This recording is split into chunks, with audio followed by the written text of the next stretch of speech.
Here's a Ficus Benjamina Bonsai that I started from a cutting a while back.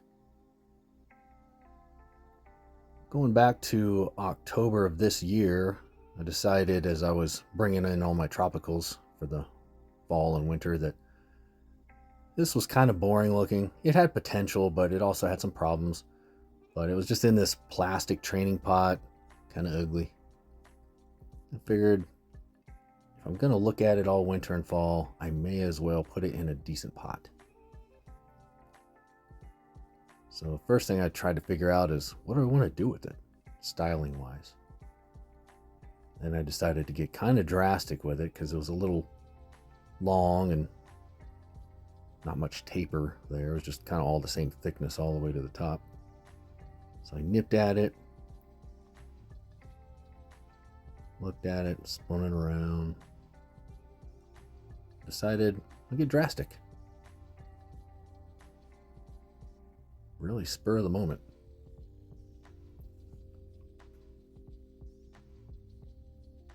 And this is a rare clean cut on the first shot. I'll give you a close up here. It was like a perfectly flush cut for being an impulsive cut. Nice. No cleanup work needed. Almost. But anyways, I decided on this route to go for the style. You can see some big scars there, big cut scars, some wiring scars. That's why it sort of just stayed in this training pot this whole time because, I haven't figured out what I'm doing with it yet. I want to say it's maybe 2 or 3 years old. Even though I'm taking it out of the training pot and putting it in a bonsai pot, I still decided to wire it up first so I don't have to mess with it in new soil. I just wanted to exaggerate this curve that it's got. It kind of reminds me of like a question mark, almost.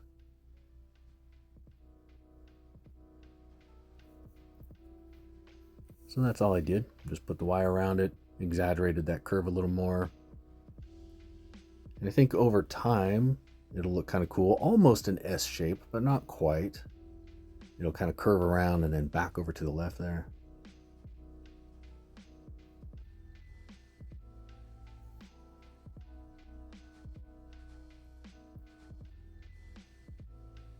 And I decided on this little blue pot here to go with.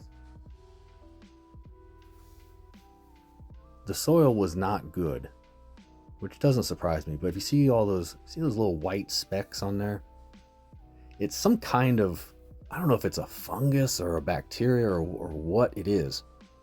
I wash it all off. It smells bad. It looks bad.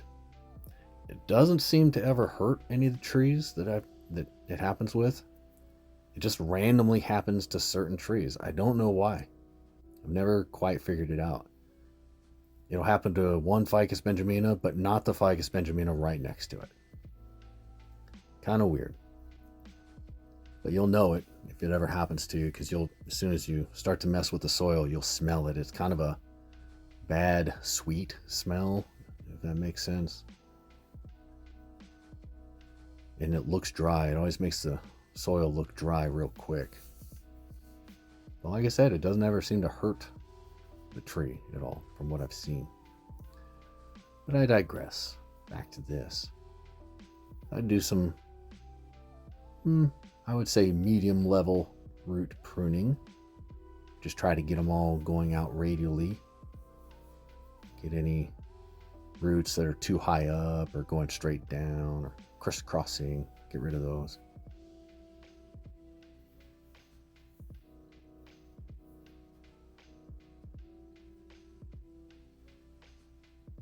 I think that's probably pretty good for now. It's got this one, look at that scar from where it cut off of whatever trunk it was on. You can kind of see there where it's missing some roots on that bottom right side. That might be a little bit of a challenge. It might be a little wobbly in the pot at first.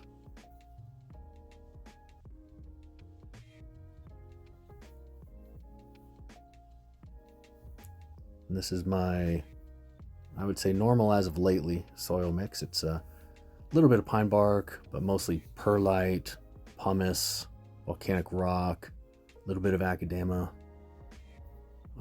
Seems like I'm forgetting one. A little bit of safety absorb.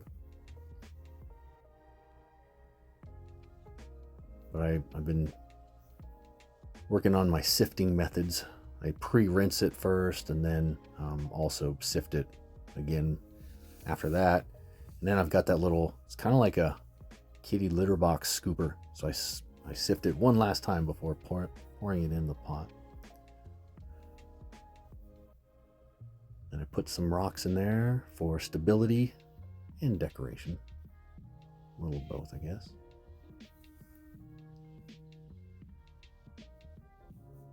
These Ficus Benjaminas, they root so easily from cuttings, and they're so flexible. You can do so much with them. I've got a lot of them, but this is mainly just to kind of demonstrate how quick and easy you can turn a cutting into a decent looking little bonsai. It's not show worthy or anything yet, but it's interesting. A little more interesting than it was as just a stick in a pot.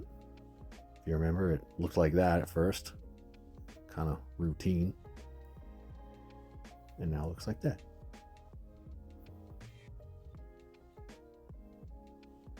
Here's a closer look at it. You can see some of those wiring scars in there. So I'll call them battle scars. It's got some battle scars. I'm going to keep a close eye on this wire to try to avoid any more.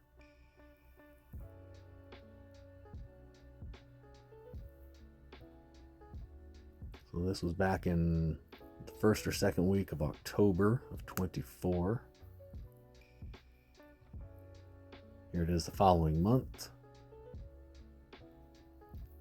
See, it's got some new growth on there, but the growth is that indoor grow lights type growth. Not exactly pretty. It's kind of like a little bit yellowed, a little bit scraggly is the only word I can come up with. The internodes are very long. That's typically the type of growth that I get on my indoor trees in the grow tent, which I think is an indication that they need more light. So as bright as it might seem to me, it's still not the right light. So I'm gonna have to invest in some much better lights next year, I think.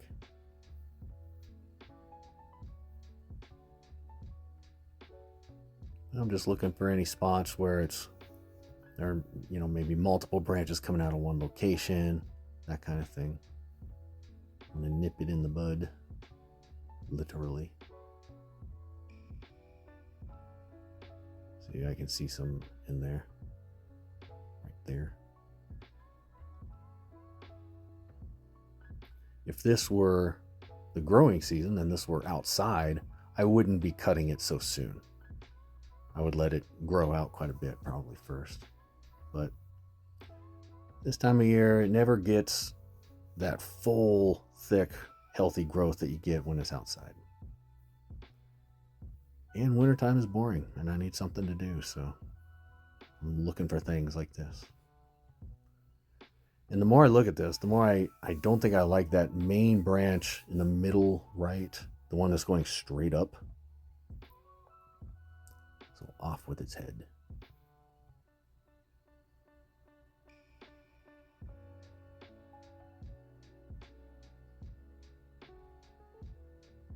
Getting it down to a more manageable structure there.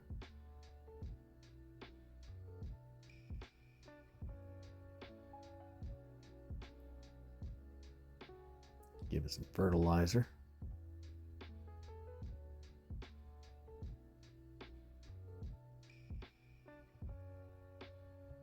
The upside to the grow tent, even though the trees don't grow as well, they do grow better than just sitting on a shelf, getting limited daylight from the window.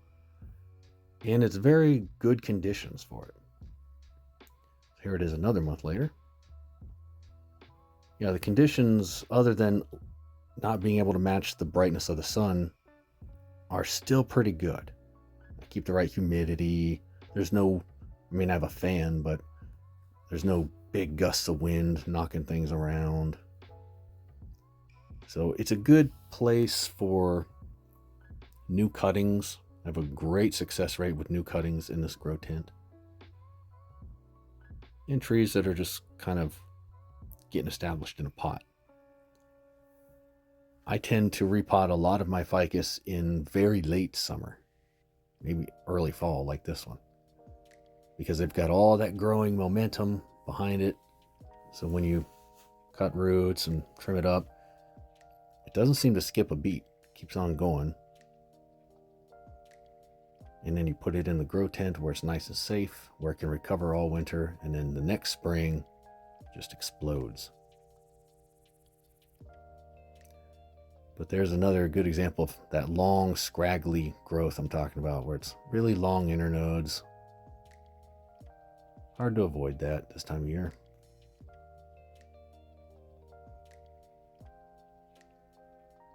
And you get a lot of these little reset cuts where kind of back to the start.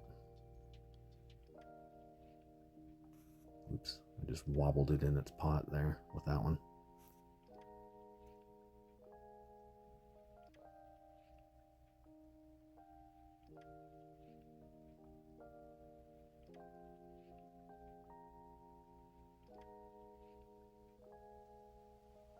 This, by the way, is mid-December right now.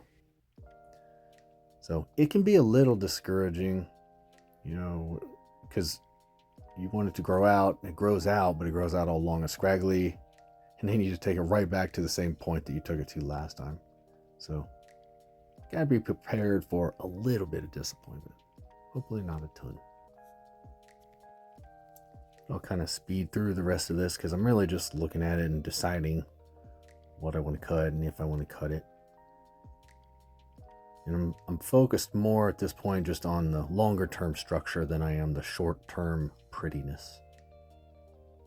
And at the end of the day, this is kind of what it's left with. It's a little scraggly and awkward, but it's set up well. So back in the grow tent it goes. We'll likely let it grow for another couple of months or so. Thanks for watching. Have a good rest of your day.